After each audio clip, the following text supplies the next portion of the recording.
우리 5월은 전통적으로 가정의 달이죠. 그리고 오늘은 마더스데이입니다.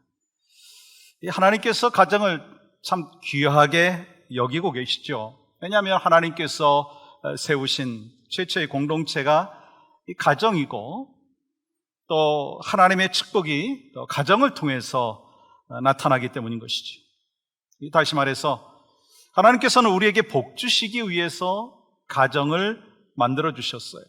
그래서 가정은 아내와 남편 그리고 부모와 자녀들이 서로 사랑하면서 행복을 만들어가는 곳이다, 그렇게 말할 수가 있습니다.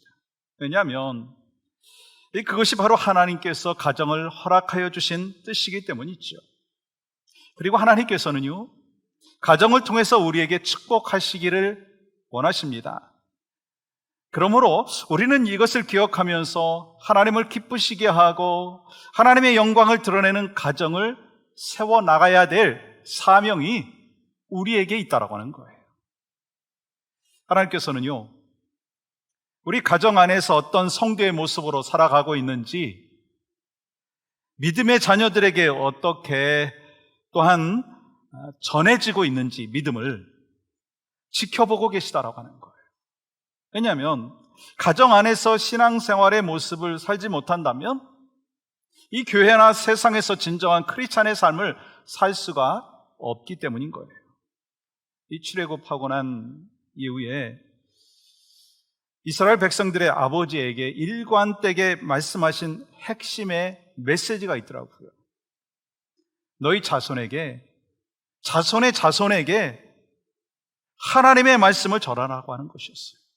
이 사도 바울도 사도행전 16장 31절에서 자기 자신과 가정의 구원에 대해서 이렇게 강조하잖아요. 이르되 주 예수를 믿으라. 그리하면 너와 내 집이 구원을 받으리라 하고, 신앙과 구원 사역은요, 한 개인에게만 멈춰지는 것이 아니라 가족 전체에게 있어야 한다고 하는 거예요. 내가 믿는 것으로 끝이 아니라 다음 세대에게 믿음이 이어져야 된다라고 하는 거예요. 그러므로 이 가정에서 부모의 역할은요, 자녀들이 하나님을 잘 의지할 수 있는 신앙을 갖도록 도와야 되고, 교회에서는요, 다음 세대가 계속해서 세워질 수 있도록 힘쓰고 도와야 되는 사명이 바로 우리들에게 있다라고 하는 거예요. 여러분, 오늘 본문 말씀은 아브라함의 믿음의 유산을 아들 이삭에게 물려줌으로써 믿음의 가정으로 세워나가는 것을 아주 분명하게 증거하고 있습니다. 다시 말해서 아들 이삭에게 하나님을 경외하는 믿음을 전해준 아버지 아브라함에 대하여 기록하고 있다라고 하는 거예요. 하나님께서 아브라함 부부에게 이렇게 이야기했어요. 창세기 12장 1절 보십시오. 여호와께서 아브라함에게 이르시되 너는 너의 고향과 친척과 아버지의 집을 떠나 내가 네게 보여줄 땅으로 가라 말씀하셨어요. 그러면서 축복의 약속을 주셨어요. 그것이 바로 2절인데 같이 한번 읽어볼까요? 시작. 내가 너로 큰 민족을 이루고 내게 복을 주어 내 이름을 창대하게 하리니 너는 복이 될지라. 근데 여러분, 아무리 세월이 지나도 하나님께서 주신 약속이 이루어지지 않는 것 같아요. 사인도 안 보입니다. 큰 민족을 이루겠다고 약속을 해주셨지만 큰 민족은커녕 100세 낳은 아들 이삭 그 하나가 전부였어요. 그런데 하나님께서는 아브라함의 인생을 가장 값지고 가장 위대한 인생이다, 그렇게 말씀하고 있습니다. 왜냐하면 아브라함은 믿음의 가정을 이루었기 때문이에요. 아브라함의 자녀인 이삭에 대해서 히브리서 11장 30절에서는 이렇게 말씀하고 있거든요. 믿음으로 이삭은, 아브라함은요, 아들 이삭에게 믿음을 물려줌으로 인해서 믿음의 가정을 세워나갔다, 그렇게 말씀하시는 거예요. 그렇다면 우리가 크리스찬으로서 자녀들과 후손들 그리고 다음 세대에게 그 믿음을 물려주고 있느냐는 거예요. 다음 세대에게 물려줄 수 있는 가장 소중한 것이 또한 무엇이냐라고 하는 것입니다. 여러분, 한번 잘 생각해 보세요. 잠깐 있다가 없어지는 물질인가요? 아니면 영원한 생명이신가요? 뭐예요? 여러분의 가정은 어떤 믿음의 가정을 만들어가고 계십니까? 또한 우리 교회는요, 다음 세대에게 어떤 믿음을 전해주고 있습니까? 기도하는 거는요, 믿음 위에 든든히 세워가는 가정이 되어지고 다음 세대가 믿음으로 굳건하게 세워지는 교회가 바로 우리 교회가 되기를 간절히 소망합니다. 그러므로 오늘 이 본문 말씀을 통해서 우리가 믿음의 가정을 세워나가고 다음 세대를 세워나가기 위해서 무엇이 필요한가, 몇 가지를 우리가 말씀을 통해서 레슨을 얻기를 원하는데요. 그 첫 번째는 믿음의 가정을 세워나가기 위해서 믿음의 우선순위를 두어야 한다는 거예요. 믿음의 우선순위. 믿음의 가정을 이루기 위해서는요, 무엇이 중심에 있느냐라고 하는 것입니다. 그러면 이 중심이 바로 선다라고 하는 것이 어떤 의미인가요? 우선순위의 문제라고 하는 거예요. 하나님이 우선순위인 하나님 중심으로 생각하고 하나님 중심으로 일하고 하나님 중심으로 선택하는 삶을 살아가야 한다라고 하는 거예요. 아브라함은 이 하나님으로부터 아들 이삭을 제물로 바치라고 하는 명령을 받았습니다. 하나님께서 아브라함에게 100세에 낳은 아들 이삭을 바치라고 명령하셨을 때 그것은요, 아브라함에게 가장 고민이 되는 믿음의 시험이었어요. 왜냐하면 이 하나님께서 그에게 하늘의 별과 같이 바다의 모래알과 같이 자손을 허락해 주신다라고 하는 말씀의 약속을 주셨고, 이삭을 통해서 약속의 말씀이 이루어질 것을 창세기 21장 12절에서 말씀하여 주셨기 때문인 거예요. 이삭에게서 나는 자라야 내 씨라 부를 것임이라. 그런데 창세기 22장 2절 말씀을 보시면 이렇게 기록하잖아요. 그를 번제로 드리라. 여러분, 아브라함에게 그 외아들 이삭을 번제로 바치라고 하는 명령을 하고 계셔요. 여러분, 번제가 뭐죠? 동물을 죽여서 각을 뜨고 불에 태워서 드리는 제사를 말하는 것입니다. 그러니까 지금 아브라함은 갈등할 수밖에 없는 그런 상황이 되었던 거예요. 왜요? 하나님께서 이삭을 통해서 아브라함의 민족을 이루시겠다고 약속을 해주셨는데 그 이삭을 바치라고 하는 그 명령은 하나님께서 약속하신 명령과 다른 명령이라고 생각할 수 있었기 때문인 거예요. 그런데 그 이유가 바로 1절에 이렇게 기록되어 있거든요. 아브라함을 시험하시려고. 하나님께서 아브라함의 아들 이삭을 번제로 드리라라고 하는 것은요, 번제를 받기 위한 것이 아니라 아브라함을 테스트하기 위함이었다라고 말씀하고 있는 것입니다. 그렇다면 하나님께서 아브라함에게 무엇을 테스트하셨을까요? 하나님께서 아브라함에게 무엇을 알기를 원하셨을까요? 여러분, 성경 12절 말씀을 이렇게 기록합니다. 내가 하나님을 경외하는 줄을 아노라. 또한 16절 말씀 보시면요, 내 독자도 아끼지 아니하였은즉. 여러분, 이 두 구절의 말씀을 보면 하나님께서 아브라함을 시험하셨다라고 하는 것은요, 아브라함이 하나님을 경외하고 있느냐, 아브라함이 우선순위가 무엇인가에 대하여 테스트하셨다라고 하는 거예요. 여러분, 이 부모에게 가장 소중한 것을 말하라고 한다면 그 1순위가 뭘까요? 여러분, 무엇입니까? 특별히 요즘에 세대들 보면 자녀를 하나 둘 낳잖아요. 그러니까 더 귀하게 여기는 거 너무나 당연하고요, 참 아름다운 모습이라고 저는 그렇게 생각을 합니다. 근데 문제가 있더라고요. 자녀들을 중요하게 생각해서 많은 물질과 에너지를 세상 교육에 쏟으면서도 자녀들의 영적인 신앙 교육에 우선순위를 두지 않는다는 거예요. 우선순위에서 밀려난다라고 하는 것입니다. 그래서 신앙생활보다 좋은 대학 가는 것이 우선순위이고, 신앙생활보다 세상적으로 성공하는 것이 우선순위를 두는 그런 크리스찬들이 많다라고 하는 거예요. 그런데요, 여러분, 믿음의 우선순위를 두지 않는다면 자녀들이 어떻게 믿음으로 살아갈 수가 있겠느냐라고 하는 거예요. 믿음은 하나님의 약속의 말씀을 믿고 현실을 넘어서야 할 때가 참 많아요. 근데 우리들은 현실을 극복하지 못하고 현실과 타협할 때가 많아요. 왜요? 믿음의 우선순위를 두지 못하기 때문인 거예요. 하나님께서 우리에게도 테스트를 통해서 우리의 삶의 우선순위가 무엇인지를 돌아보게 하신다는 거 여러분 아십니까? 지금 내가 무엇을 더 중요하게 생각하고 있고, 내가 무엇을 더 사랑하고 있는지, 내가 무엇을 더 두려워하고 있는지, 지금 내 마음이 어디에 있는지, 그것이 하나님인지 아니면 자녀인지 사람인지 아니면 돈인지 아니면 자존심인지, 내가 가장 가치 있게 생각하는 것이 무엇인지를 알 수 있도록 하신다라고 하는 거예요. 그 테스트의 결과가 그것을 보여주는 거예요. 내가 무엇을 선택하는지, 내가 무엇을 포기하는지 점검할 수 있는 기회가 된다라고 하는 거예요. 그런데요, 여러분, 믿음의 조상 아브라함은 자녀를 향한 우선순위가 하나님을 경외하는 믿음이었어요. 그래서 창세기 21장 4절은 이렇게 기록합니다. 그 아들 이삭이 난 지 8일 만에 그가 하나님 명령하신 대로 할례를 행하였더라. 아브라함은 이삭이 태어난 지 8일 만에 할례를 행했어요. 할례는요, 이 하나님의 언약을 상징하는 것이거든요. 어떤 언약인가? 창세기 17장 7절 말씀 보시면, 내가 내 언약을 나와 너 및 내 대대 후손 사이에 세워서 영원한 언약을 삼고 너와 내 후손의 하나님이 되리라. 할례는요, 하나님의 백성, 하나님의 자녀로 키우겠다라고 하는 그 부모의 헌신이 담겨져 있는 거예요.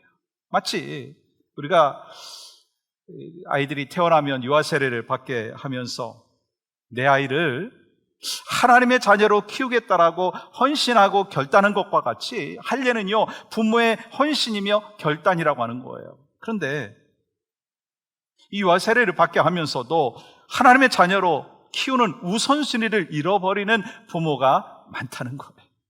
예를 들어서 어떤 경우인가? 부모가 예배에 대해서 소홀히 하고요, 말씀대로 살아가지 않습니다. 교회에서는 존경받는 사람인 것 같지만 가정에서 크리스찬으로서의 인정을 받지 못한다는 거예요. 그러면서 자녀들에게 하나님 잘 믿으라고 말하고 말씀대로 살라고 말하면 믿음의 자녀가 될 수 있을까요? 믿음의 가정을 세울 수 있을까라고 하는 거예요. 안타깝게도 많은 부모님들이 영적인 데 우선순위를 주지 못합니다. 그래서 받은 믿음을 물려주지 못한다는 거예요. 교회에서도 마찬가지더라고요. 다음 세대를 세워나가는 것도 마찬가지예요. 믿음이 우선순위가 되지 않는다면, 영혼 구원이 우선순위가 되지 않는다면, 그러면서 프로그램에 집중을 하고 교제에만 집중을 한다면 결국 믿음의 유산을 다음 세대에게 물려주지 못한다라고 하는 거예요. 믿음은 그 세대에서 끝나고 다음 세대에 이어지지 못하게 된다라고 하는 것입니다.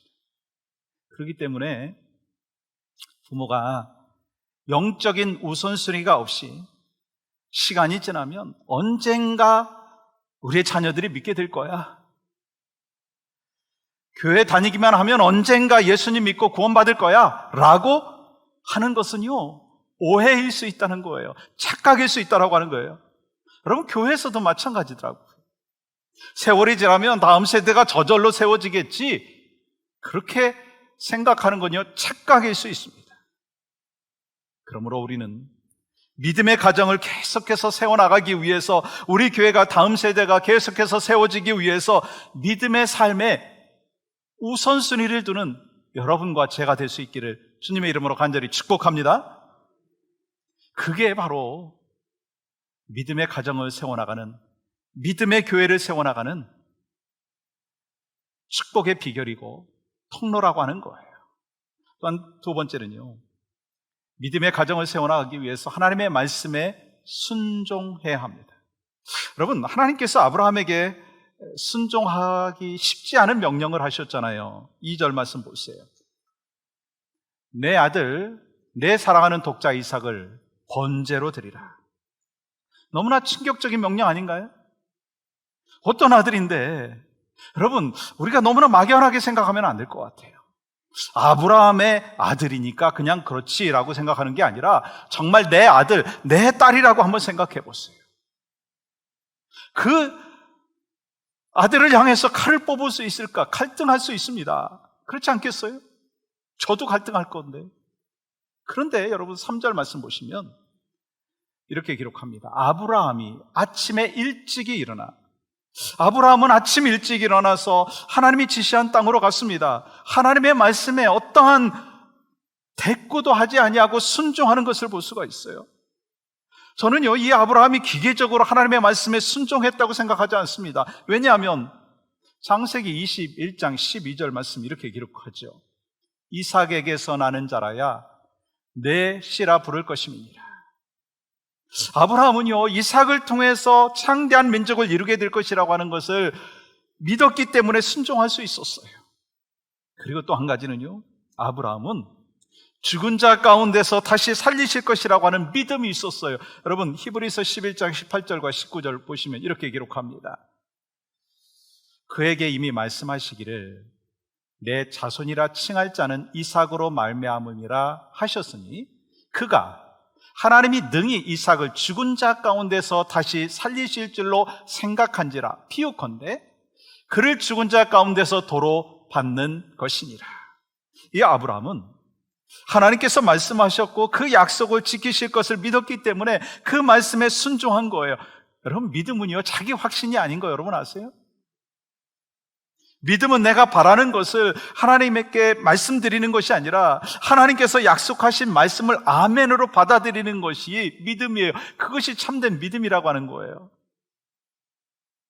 믿음은 내 자녀가 이렇게 되었으면 좋겠다, 내 자녀에게 믿음이 회복되었으면 좋겠다, 그게 아니고요. 믿음은요, 하나님의 약속의 말씀을 믿는 믿음의 부모가 하나님께서 내 자녀를 축복해 주신다라고 하는 그 약속하신 그 말씀을 믿고 순종하는 거예요. 부모가 믿음의 본을 보일 때 후손도요, 약속의 말씀에 순종하게 되었어요. 그런데 그 믿음은요, 어릴 때부터 심어주는 게 필요하더라고요. 그래서 자녀들에게 다음 세대를 믿는 그 교회 다음 세대에게 믿음으로 세워주기 위하여 힘써야 된다는 거예요. 믿음의 가정을 세우기 위해서 내가 먼저 순종하는 사람이 되어야 한다고 하는 거예요. 여러분 13절 말씀 보십시오. 아브라함이 눈을 들어 살펴본 즉 한 순양이 뒤에 있는데 뿌리스풀에, 아브라함이 모리아산에 올라가서 이삭을 제물로 드리려고 칼을 들었을 때 하나님께서 준비해 놓으신 뭐가 있어요? 순양이 있어요. 하나님의 섭리라는 거예요. 그래서 아브라함이 그곳을, 그 장소를 뭐라고 이야기했죠? 여호와 이레라고 했어요. 그 의미가 무엇입니까? 하나님이 다 보고 계신다, 하나님께서 준비하고 계신다, 그런 뜻입니다. 하나님께서는 우리가 필요한 것에 대하여 이미 준비하고 계시고 또 그 모든 것을 아시는 하나님이신 줄 믿습니다. 그러므로 우리는 가정을 믿음으로 세우기 위해서 하나님의 약속의 말씀을 믿고 믿음 안에서 순종하며 살아가야 된다는 거예요. 이삭은 아버지 아브라함이 하나님께 순종함으로 복을 받는 것을 보았어요. 어떻게 하나님께 인도받았는지 이삭은 보았습니다. 하나님께서 아브라함을 통해서 이삭에게 믿음 생활이 무엇인지 또한 말씀해 주셨습니다. 그리고 이삭이 나중에 어른이 되어서 믿음이 흔들릴 때마다 붙잡았던 사건이 바로 오늘 이 사건이라고 저는 믿습니다. 아버지가 100세에 낳은 나를 참으로 사랑하셨지만, 참으로 귀하게 여기셨지만, 하나님께서 말씀하시면 그 말씀대로 순종하는 것을 보면서 그 아들 이삭도 하나님의 말씀대로 살아야지, 그러면서 결단을 했고 날마다 그렇게 살았을 것입니다. 소망하고 기도하는 마음이 있어요. 아브라함이 하나님 말씀에 순종해서 모리아 산에서 이삭을 드린 것과 같이 여러분의 후손과 다음 세대도 하나님의 말씀에 순종할 수 있는 믿음의 역사가 있기를 간절히 소망합니다. 그것이 바로 하나님께서 우리를 통해서, 우리 교회를 통해서 이루고자 하시는 거예요. 또한 여러분, 믿음의 가정을 세우기 위해서는요, 믿음의 모델이 되어야 합니다. 우리가 모델이 되어야 된다. 우리가 신앙생활하면서 믿음을 자녀들에게 물려주는데 장애가 되는 것이 있더라고요. 그거는요, 위선적인 태도라는 거예요. 쉽게 말하면 두 가지 얼굴을 갖고 있는 모습. 교회에서는 거룩한 모습으로 말하고 행동하면서 진실함과 정직함이 없을 때 그 모습을 지켜보는 자녀들은요, 어떻게 신앙 생활을 해야 될지 혼돈이 될 수 있다라고 하는 거예요. 자녀들은 잔소리하는 대로 사는 게 아니라 부모가 사는 대로 살아간다는 거예요. 아브라함과 사라는요, 거룩한 부모로 구별된 백성으로 살았습니다. 하나님의 말씀에 순종하는 사람으로 살았습니다. 아브라함의 믿음을 보고 자란 이삭에게 믿음이 이어진 거예요. 믿음의 본을 보이고 모델이 되는 거는요, 자녀가 다 컸다고? 아니라는 거예요. 거기서 끝나는 게 아니고 계속 된다는 거예요.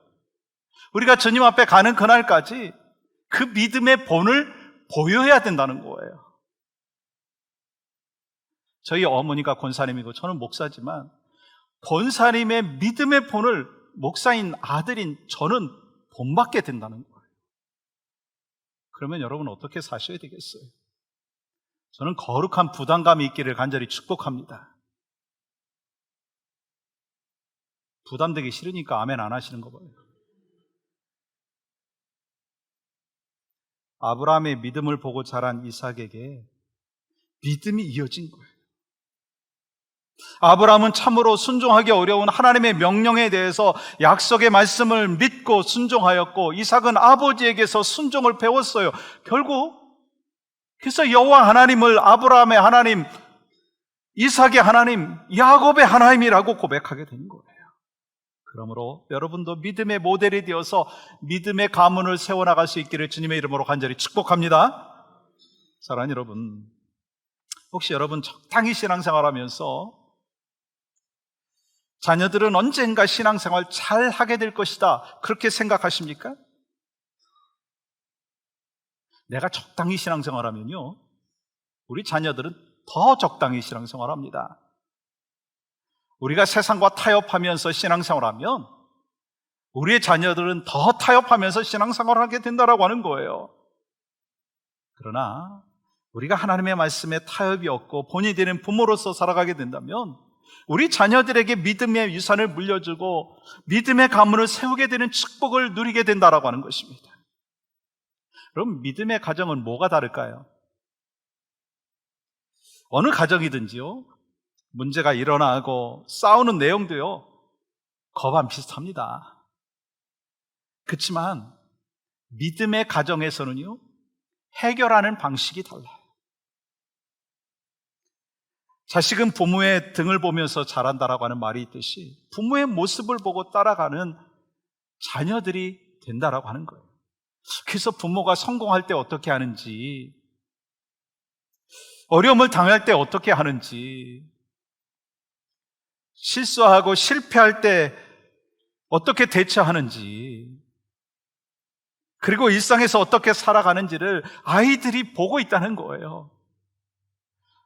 아니, 저는 저희 어머니를 지금 보고 있다는 거예요. 지금도. 그렇기 때문에 우리는 언제 어디서나 내 삶을 하나님께서 지켜보실 뿐만 아니라 자녀들도 항상 지켜보고 있다는 것을 기억하셔야 된다는 거예요. 우리는 함께 신앙생활 하다가 교인들과 갈등 때문에 교회 안 나오시는 분들을 신방할 때가 있잖아요. 전화로 한다든지 만나서 대화를 한다든지. 그때 이런 말을 자주 합니다. 신앙생활 사람 보고 하는 것이 아니라 하나님 보고 하는 거예요. 여러분 맞습니까? 아멘이에요. 그런데 아직 어린 신앙인 그 믿음의 여정을 갖고 살아가는 사람, 초신자한테 하나님만 보고 신앙생활하라고 그렇게 말할 수 있나요? 아니더라고요.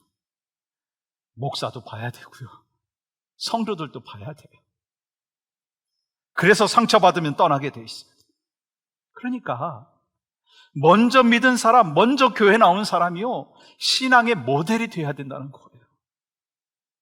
여러분 부담되시죠? 부담 안 되세요? 부담이 돼야 됩니다. 이건 자녀들에게도 마찬가지예요. 자녀들이 무엇을 보고 신앙생활 하겠어요? 가장 가까이에 있는 부모를 보고 신앙생활 하게 되어 있어요. 그래서 부모는 자녀들에게 신앙의 모델이 되어야 합니다.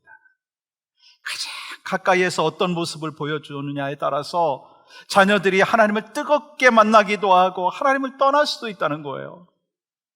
그러므로 아브라함이 믿음의 조상이라고 하는 이름을 얻은 것처럼 우리 자녀들이, 우리 엄마는, 우리 아빠는, 우리 할머니는, 우리 할아버지는 믿음으로 사셨어. 나도 그렇게 살 거야. 그 고백이 있기를 주님의 이름으로 간절히 축복합니다.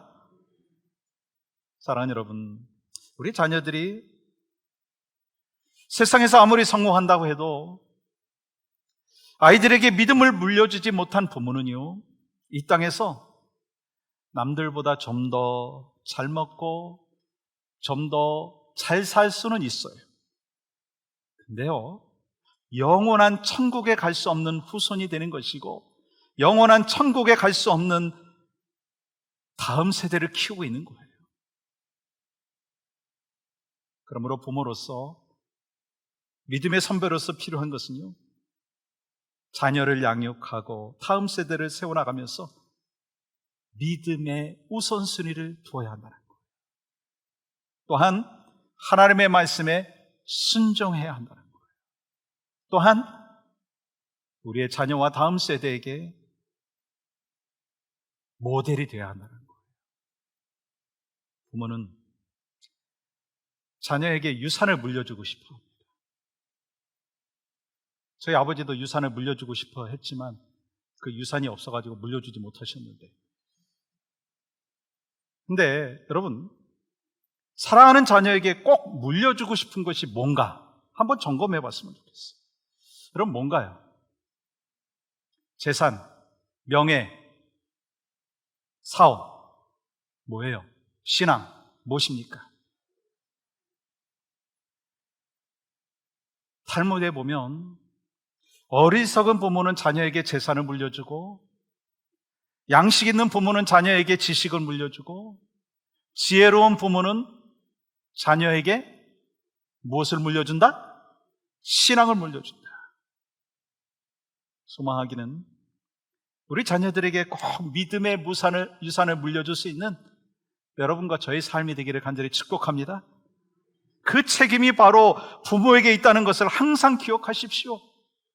그래서 내가 힘써 믿음 안에서 살고 자녀들에게 좋은 믿음을 물려주겠다라고 하는 결단이 있어야 된다는 거예요. 그리고 우리는요, 주님 앞에 하는 그날까지 자녀들과 다음 세대에게 믿음의 유산을 물려주고 견고하게 세워나갈 수 있는 하나님의 사람이 될 수 있기를 주님의 이름으로 간절히 축복합니다.